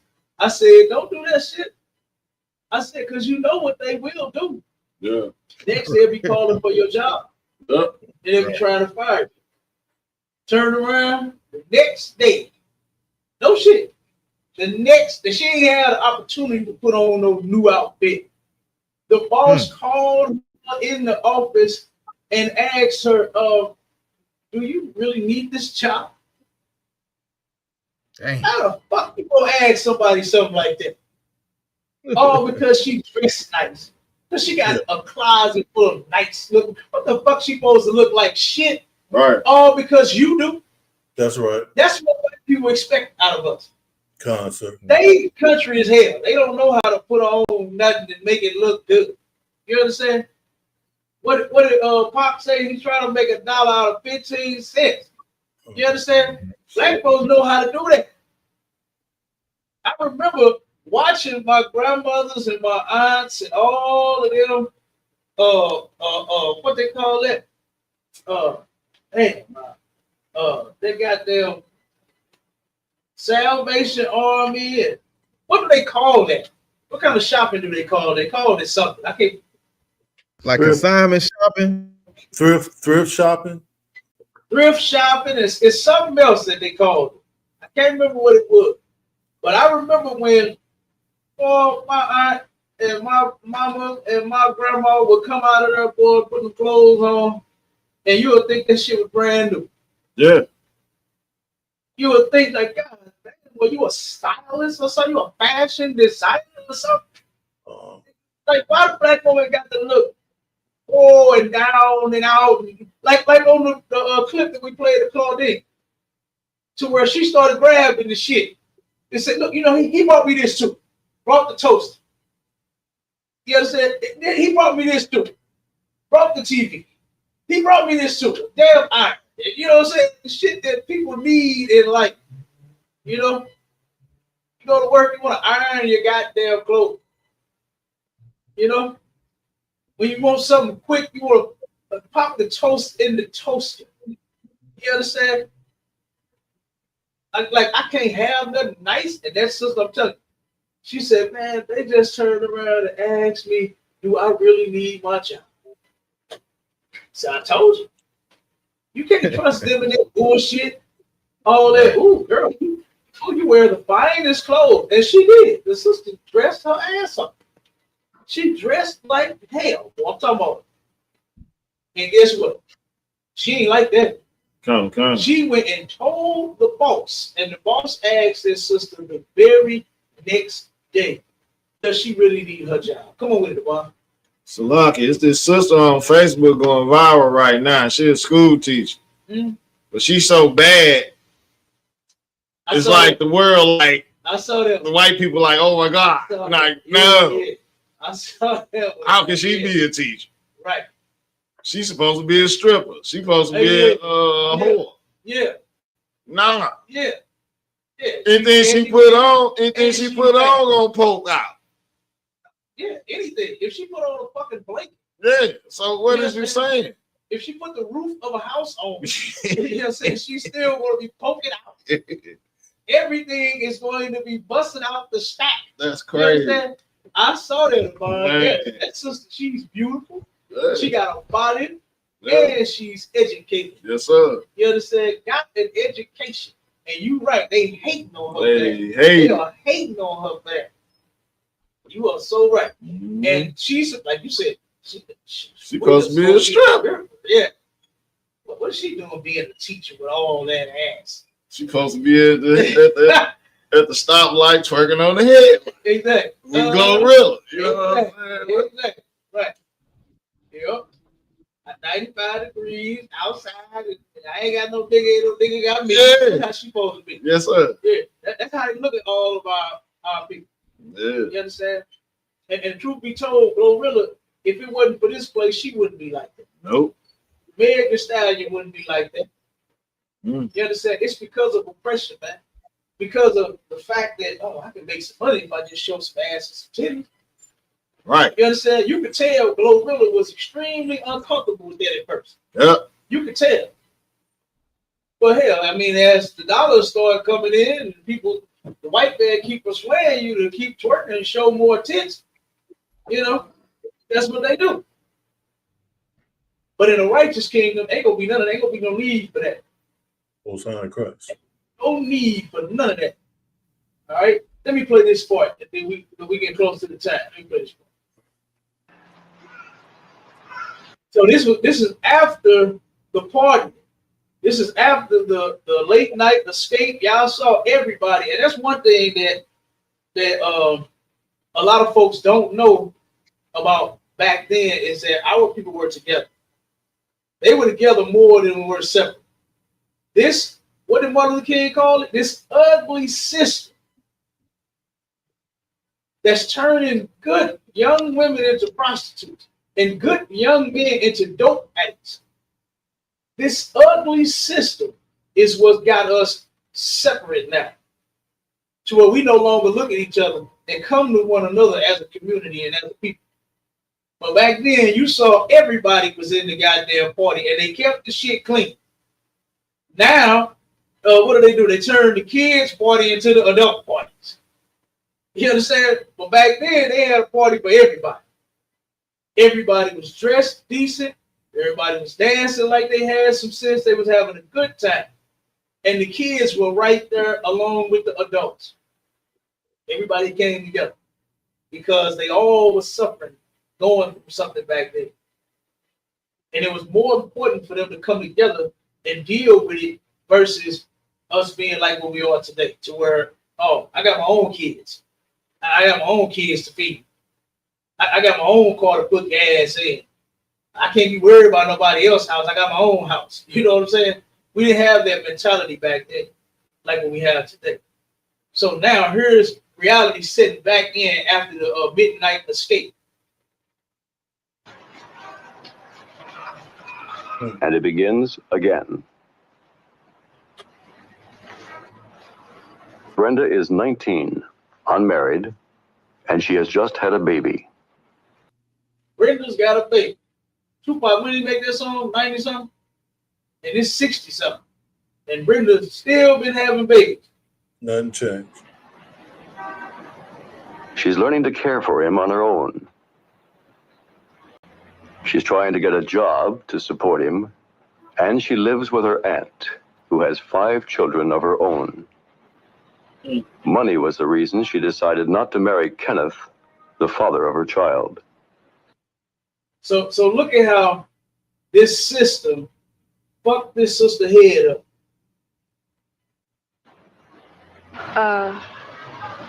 I mean, I would have married him, you know, while I was carrying the baby, but he had no job and couldn't support us, and his sister getting married.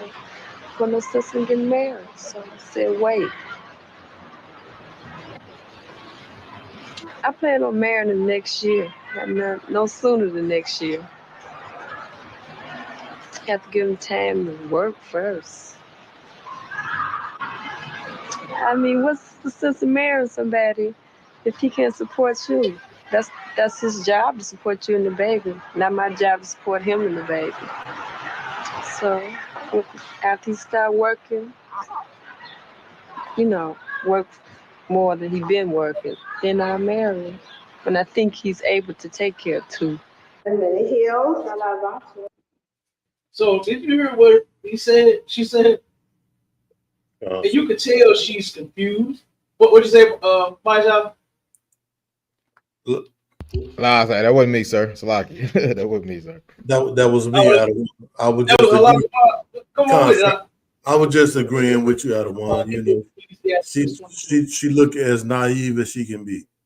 She naive as she could be. You hear me? You see, she could use like shit. Come on with it, Maja. Nah, so like if I could just listen to that sister, she didn't even feel confident in even saying that bull crap right there. You know what I'm saying? She in love with that man, and she wanted to say, "I love him. Oh my God, he make my heart melt." Right. But somebody done told her that she gotta say, if he ain't working, he can't take care of you. She couldn't even put it together all the damn way. You know what I'm saying? She wasn't comfortable saying that crap. She wasn't. She wanted to break out with Tony Braxton. I love me some him. You could tell that's how she really felt. But because of how the unfair welfare system is and all of the unfair requirements that they put in place, they turn around. She like, well, I ain't gonna be with him. I mean, I'm gonna marry him next year though, but no sooner than that. But I ain't gonna marry no man that can't take care of me. He's supposed to take care of me and the baby, not the other way around. I take care of him and the baby. Let me show you what the Bible says. Brenda, my niece Brenda, You understand? Let me tell you what the Bible said, Brandon. All right?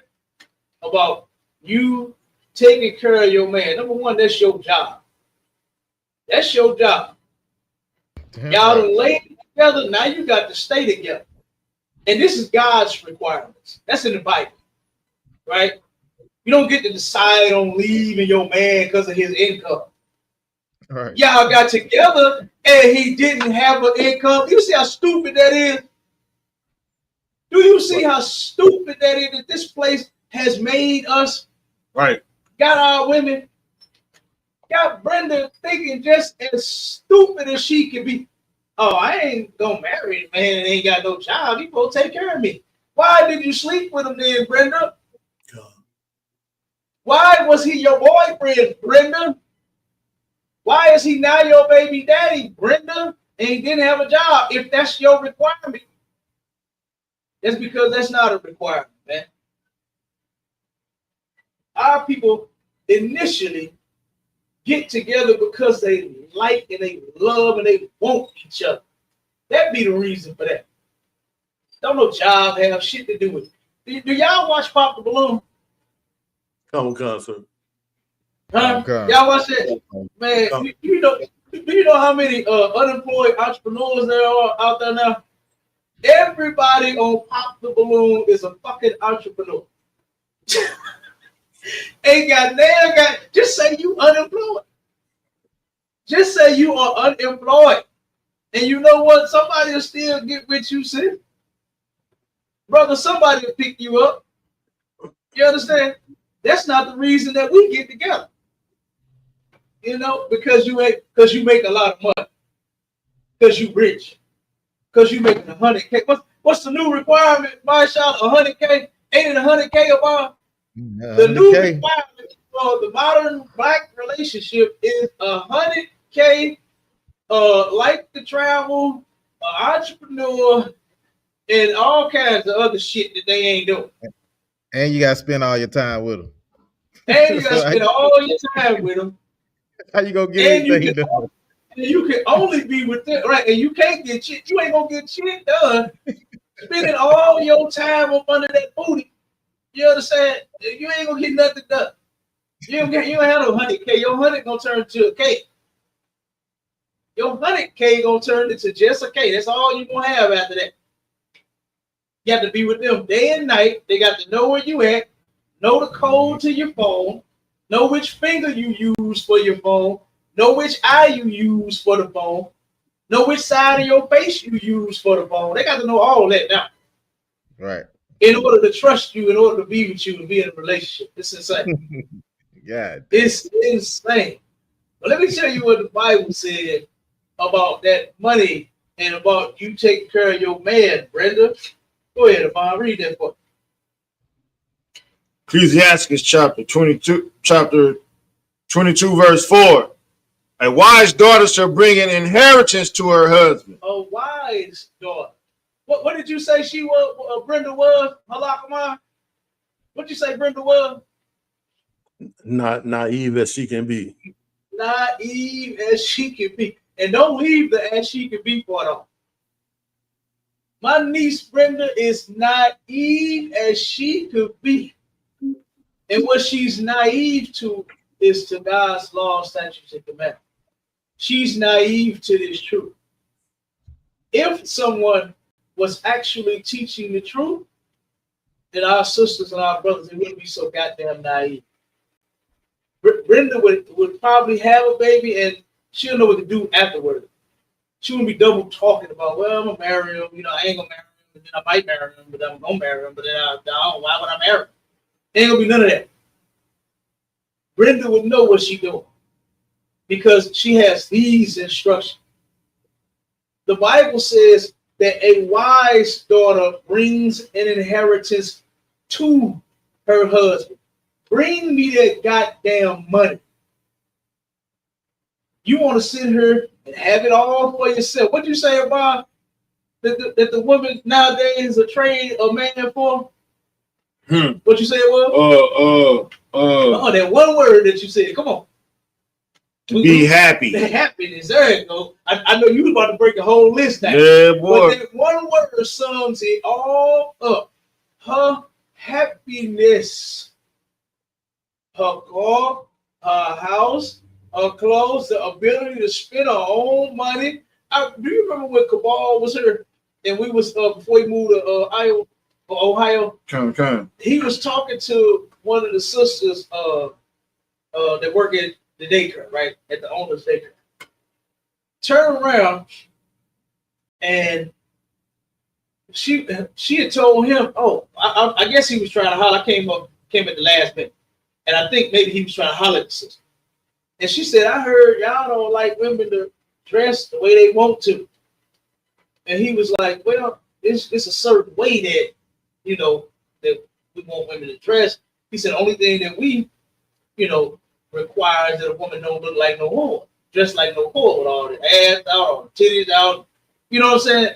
Too tight stuff, this, that. You can dress nice, look good all you want. Ain't nothing wrong with, a woman wearing this, pants, skirt, dresses, whatever, just as long as it's decent. Okay. And she said, nah, see, I ain't gonna do that because I wear what I want to wear. She said, if I want to wear something that's got my cleavage out, that's what I'm gonna wear. If I want to wear something that got the crack of my ass showing, that's what I'm gonna wear. If I want to wear something that's tight, then that's what I'm gonna wear. Do you know that sister, we've been in this building, what, about 9, 10 years, probably? We've been in here for 10 years. And do you know that sister don't even wear nothing tight? She don't wear nothing revealing. She don't do any of that. So basically what it was just to be against the man. Against the man having any say-so or control over your life. She's, oh, I can't do that. I got to dress the way I want to. And do you know what? The sister actually dresses decent. She's always covered up. I've been seeing her for 10 whole years, and she's never been uncovered. But why say that? Because this society, this unfair welfare system, this government, the oppressor, the white man that the Bible speaks of, being the devil, right? That's his design for our families, for our men and our women to be against each other for any damn reason. She don't even have a reason. She don't even have a legit reason because she don't dress that way. She doesn't dress revealing. That's not how she dresses. But because he said, oh, you don't dress like this. No, see, that wouldn't work. That wouldn't work. Because I dress how I want to. I don't like no man telling me what to wear. When she actually wears what that man said that he would like for this woman to dress like. She actually dresses like that. And I've been seeing her for 10 whole years. And I ain't never seen her with the crack of nothing show. Never. Okay? So finish that up, Ron. A wise daughter brings an inheritance to. How about we build something together? A lot of these sisters just expecting for the man just to pay all your bills because you got some coochie. The man just to wife you and you don't do nothing for him. Have you been heard about that, Amar? About how all of these sisters got all these requirements for these men, but then don't have none that they accept in return. They don't plan on doing shit, but just living and looking good. That's not life, baby girl. Right. That's not how that works. That's not reality. That's work that way. You gonna get out there and work into the ground. You'll get out there and work for yourself day and night. Go through all types of hell, hot water, fucking hoops, and damn harassment and all kind of shit when you working for yourself and you doing for yourself, but then when you got a man, you feel like you ain't got to work no more. How about that can add to whatever he got? Everything has gone up. Rent then went up from damn $1,300 to $1,900. Eggs that went up from $1.99 to damn $6.99. I remember the eggs were higher than that. But the last time I went to Snooks, I took a picture of it. The damn eggs was 6 and 9 and 9. I said, oh my God, for 12. Milk high as hell, cheese high as hell, everything high. Don't even get no meat. Don't get no meat. I remember one time I was in Save a Lot. I was in Save a Lot, and a sister turned around and said, "I'm getting some meat for one of our functions. We I forgot what whatever giveaway, whatever." And the sister said, "Brother, look at this," and a damn small piece of steak, the actual 4-ounce thin sliced steak, was $30. She said, "This is insane," and she threw that shit back in the damn on the shelf. She threw that high ass steak back on the shelf. She said, "This is insane." So guess what? Sisters will go work themselves in the dirt. But then when they get the man, oh, he supposed to take care of me, not the other way around. What did God say about in Ecclesiastes? Read that again for the top. Come. Ecclesiastes chapter 22, verse 4. A wise daughter shall bring an inheritance to her husband. A wise daughter, if you got any sense, and if you are not naive like my niece Brenda on this documentary, right? To where she said, "Oh no, he's supposed to take care of me. We ain't get married because he's supposed to take care of me. He ain't got no job. He's supposed to take care of me and the baby. I ain't gonna marry him this year, probably next year, but then I ain't gonna marry him because he ain't got no job." God says sex is marriage, Brenda. You and that brother has sex. So you are married. And guess what? You better stay together forever. That's what happens. That's how it's supposed to happen. But because of this society and this unfair welfare system is pressuring families to break up because they poor, their kids is starving. The man say, "Damn, I don't want my woman and my children starving, so I'll just leave the home." That's what forced men to leave, was these programs that they don't put on nobody else. They don't put this pressure on white people. They ain't coming to white houses to make sure that Bob is not in there with little Bob. They ain't walking around the house to make sure that they ain't got no fucking toaster oven and no goddamn iron and a microwave and a fucking TV. They not doing that to them. They wasn't worried about how well dressed they were. White people don't know how to dress no fucking way. They ain't got no style and no class and no taste and no soul, no goddamn way. So wasn't nobody going around checking for them about shit. Meanwhile, yeah, white men that's supposedly religious Mormons that was lying, scamming the government. Had a whole bunch of women, a whole bunch of children that were receiving checks for all of them. And wasn't taking care of those. That's the real deadbeat. That's the real deadbeat right there, is the white man. And he wasn't taking care of none of those women or them children that he was robbing out their goddamn income every month. That's right. But the black man was forced out the house and said, "Damn, man, I don't want my baby and my son starved. So I'll just leave." The government forced families to decide on breaking up. That's right. Because it's a more here too. But we'll have to get to it on another. A wise daughter brings an inheritance to her husband. That goddamn money that you make, bring it to Papa. Give that paper to Papa. And let's build something with it. Come on, Yes. Come on with it. Finish it. Come. But he that liveth dishonestly, Shalakia. But she that living dishonestly is her father's heaviness. Her father's heaviness. Because you know what would happen back then? Is if this woman would not act the way that she was supposed to act, the man would take her back to her father. You know how niggas hold receipts for certain things that if it turn around and start acting up, it don't work right. Okay. You take it back to the store and get a refund. God. That's what brothers was doing back in the day. And you would be your father's heaviness, your father's headache instead of your man's.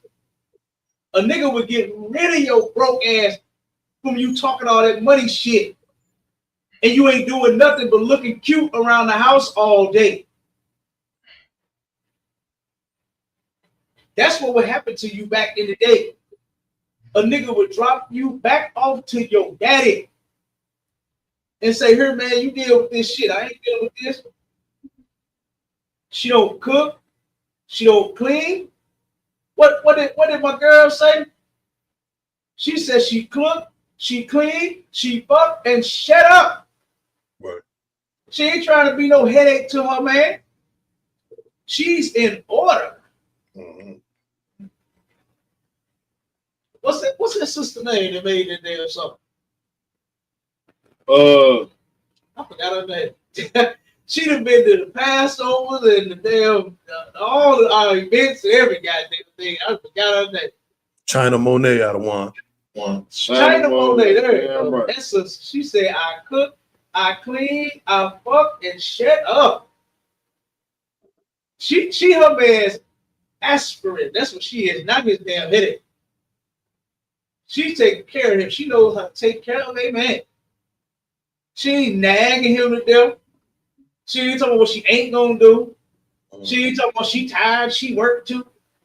So what you mean cook something? You should have cooked me something. Why don't you cook something? She ain't arguing with him. Right. She ain't being his headache. Right.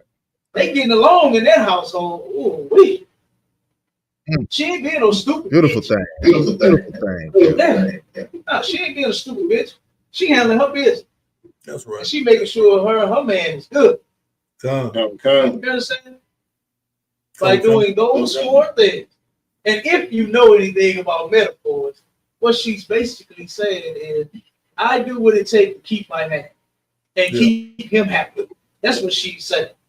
She ain't just worried about her own fucking happiness. She ain't just worried about her own bank account stacking and growing. She does what it takes for their bank account to stack and grow. She's adding to him. That's what a wise daughter is doing. She's adding to her man. When you go to Proverbs 31, y'all can read this on your own. 10 on down. That sister ain't no fucking stay-at-home fucking wife. She got her own business. She got her own business, don't she, Bob? Come. Ain't she out making coats and boots and scarves for the winter for fucking her friends and family and everybody? She's selling shit to the merchants. You understand? She know that what she got is good. That's another. That's right. That's right. She know that the shit she offering is good. You understand? Why? Because she coming with some. She bringing something to the table more than just some ass and some titties. What did and I'm gonna end with this. What did what's her face say on that song? Cardi B. She said, I don't cook, I don't clean, but let me show you how I got this ring. Baby, that's not gonna keep that for long. That's right. Okay. Yeah, that's good. Yeah, you look good. Yeah, huh? I was like, I said, it didn't keep neither one of them dudes she was messing with. Neither one of them. One of them came out and said that BBL stink. So that didn't even keep him. You understand? That didn't keep neither one of them. And guess what? The list ain't gonna stop from there. It's gonna be some other celebrity Negro in a minute. Yeah, come. And that ain't gonna last long either. And then it's gonna be somebody else and somebody else and somebody else. until she changed her mind, till she get her mind right. If a man wants you, that body is what he wants. If he see you and he want it, he want it. And it's gonna be good to him. It was created to be good. Y'all be being extra. And when I'm saying y'all, I'm talking about these celebrity bras and then these bras that want to follow behind them getting BBL. I never thought I would see the day to where sisters with big old booties would be buying big old booties. I never thought I would see it. Sisters with big old titties buying big old titties. I never thought I would see that. Cap, I'm they looking ain't at some of going these. knife no more, Cap. Huh? I said they ain't going under the knife no more. They going to buy them at the Chinese store where they get the hair from. Yeah, they sell them sponge. Yeah, they go get them They great sell value BBL. sponge, but they still going to get shot now. I seen one to where they it's a sister giving BBLs in a goddamn vest. She got a mobile BBL. Damn. To where she inject them in the ass with the fix-a-flat in the goddamn box truck. She pull up on you and do it. Straight up. I'm gonna send you that article so you can do a show about it. So you can do a clip about it. Okay, but yeah, so Cardi B said, I don't cook and I don't clean, but let me show you how I got this ring. Damn. Yeah, you got the ring, but you couldn't keep it. That's right. And not cooking and not cleaning, that shit didn't get it easy. That goddamn meal that you and Offset had in McDonald's didn't last long. It's only so much McDonald's a Negro can eat before he wants some home cooked food. To where he wants you in the kitchen. He want to watch you in the kitchen with that big old booty, slinging them pots and them pans, making them biscuits from scratch. You understand? Making those eggs with cheese. Making pancakes. You understand? Making turkey bacon. And he wants to see you do that. There's an old saying that the way to a man's heart is through his stomach. And it's very few women that believe in that nowadays. Very few sisters know anything about that. All right. But look, with that, we had to pass the time. Water for everybody. We got to do part 2 to this. We didn't get halfway through what I wanted to bring out. So we're going to do part 2 to this one. Make sure y'all stay tuned for ISUPK classes here in St. Louis and Atlanta, all over the planet Earth. Go to ISUPK.com or whatever city you in. You understand? Call the numbers, get them classes, pay them goddamn tithes. You understand? So we can do this work for the Lord all over the planet Earth. And with that, I'm done. You understand? Anybody, y'all want to close out? You want to close out about? Live, sir. You got it. God. You want to close out, my Shalom? You got anything you want to say? That was perfect, sir. Yeah, both sides great. Allah Akbar, you want to close out, brother? It's all yours, Cap. All right, hey, with that, we go. Shalom, Israel. Shalom, Israel. Shalom, Israel. Y'all about Shimmy Harvard Shabbat thumb. Hey, y'all.